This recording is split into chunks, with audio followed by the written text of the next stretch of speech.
For 70 years, you've been watching what feels like a movie. A huge global show full of strange lights in the sky, secret government facilities, and brave pilots sharing quiet stories. This movie is called UFO Over America. But what if the whole story you've been following was a distraction, a clever act meant to make you look one way while the real event was quietly being prepared elsewhere? What if the country that has spent the most to hide the truth is the same place where the truth will never be revealed?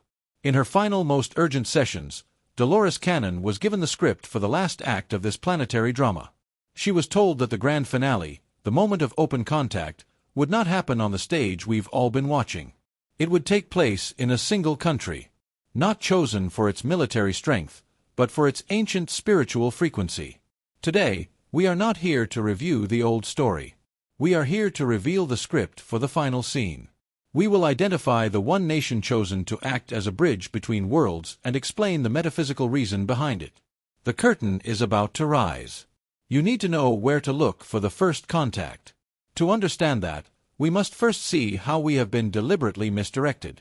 For more than 70 years, the story of extraterrestrial life has been carefully controlled, mostly by the United States. From Roswell to Area 51, from Project Blue Book to recent congressional hearings, UFOs have been framed as an American story. Hollywood and American media have created a strong illusion that if contact happens, it will happen in the U.S. Dolores Cannon was told this is the great misdirection. The superconscious explained that while the U.S. has been at the center of the cover-up, it will not be at the center of the unveiling. Its national energy, focused on military power and economic dominance, is incompatible with the peaceful frequency needed for open contact. A source in one of Dolores' sessions said the energy of the U.S. is one of confrontation, us versus them. The Galactics cannot land where the first reaction will be fighter jets. The ground isn't ready. They have been keeping the secret, but they will not host the ceremony. This rules out the world's top superpower. What about another major power like China or Russia? The superconscious was clear. Any country focused on geopolitical power or military expansion is also unsuitable. This eliminates all the big players and forces us to look at prophecy differently. Not through power, but through frequency. Not military strength, but spiritual purpose. The choice of the first contact nation, Dolores was told, has nothing to do with modern politics. It is about ancient history. The key lies in a lesser-known part of Dolores Cannon's work, the legacy of Atlantis. The superconscious described Atlantis not just as a lost continent, but as a galactic experiment, where souls from across the universe came to experience physical life. It was full of advanced technologies and extraterrestrial genetics. But it collapsed under its own technological pride. The fall of Atlantis wasn't the end, it was the start of a planetary diaspora. A source explained that before the final disaster, the great crystals were activated, not to destroy, but to preserve. They stored the DNA, knowledge, and consciousness of the Atlantean experiment in certain soul groups and in the planet's crystal grid. Souls were scattered, knowledge buried, and a planetary quarantine was put in place. This quarantine has lasted thousands of years. It was a veil of forgetfulness, allowing humanity to evolve spiritually without interference, until now.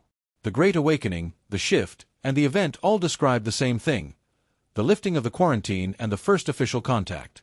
Where will this happen?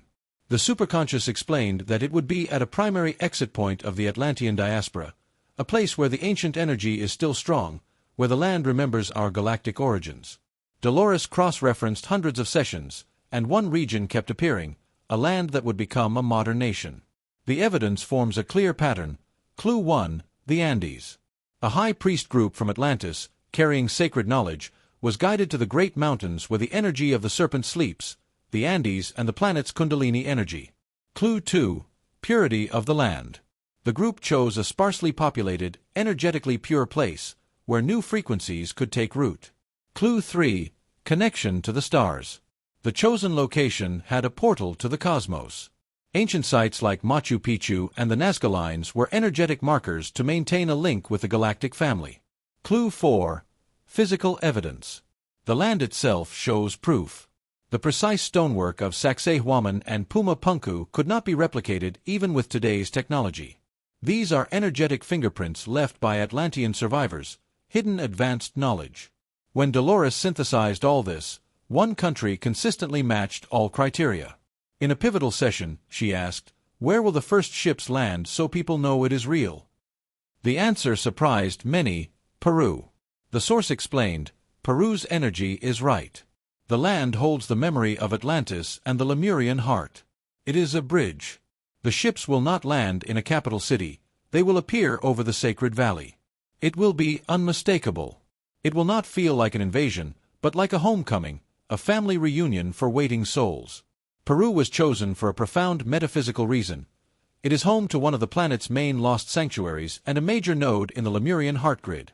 Atlantis represents the mind. This region represents the heart. The first contact must be heart-centered.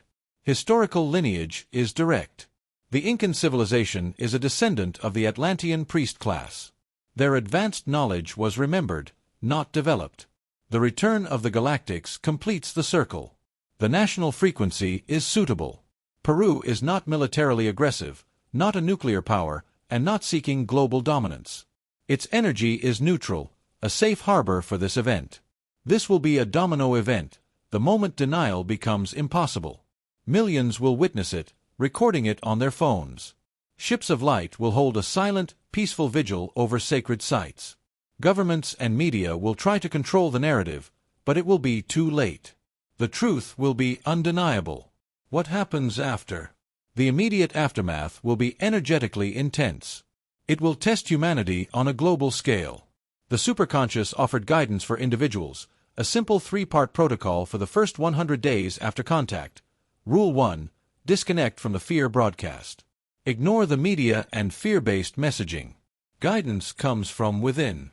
The Galactics communicate through peace, not fear. Rule 2. Be an energetic anchor, not a preacher. Friends and family may be scared and confused. Don't try to lecture them. Simply radiate calm, listen without judgment, and maintain peace. In a chaotic world, calm becomes leadership. Rule 3. Await your personal invitation. Open contact begins with a global announcement, but personal communication comes later, in dreams, meditations, and telepathy. They cannot violate free will. You prepare by holding your own calm, high-frequency state. You create a welcoming space in your consciousness. These 3 rules, disconnect, anchor, invite, are a survival guide of simplicity and power. You are not a spectator. You are part of the ground crew. Your job is to anchor the frequency. Contact will come when humanity reaches a vibrational tipping point, where love exceeds fear. Every act of love and forgiveness raises the planetary frequency. Contact is waiting for you. You are not waiting for it. Dolores Cannon's final warning: being ready isn't about seeing them, it's about meeting them, and that requires matching their frequency. This information is a mission briefing. It identifies the landing zone so lightworkers worldwide can focus their energy on Peru, preparing the energetic ground.